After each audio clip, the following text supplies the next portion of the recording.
Mebel turlari odam kasblari kabi juda ham ko'p bo'ladi. Agar siz o'zingizga mos bo'lgan ofisni mebel topmoqchimisiz, unda videoni oxirigacha ko'ring. Agarda siz Kool markazi yo'kida sotuv bo'limi uchun ofis jihozlayotgan bo'lsangiz, unda Open Space stollari eng zo'r tanlov bo'ladi. Nimaga?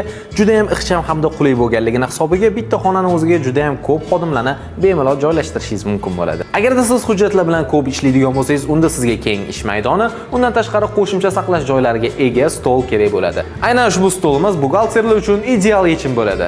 Dasturchi, dizayner yoki marketing sohasida ishlaysizmi, unda sizga xuddi shu dizayndagi stol mos keladi. Nimaga?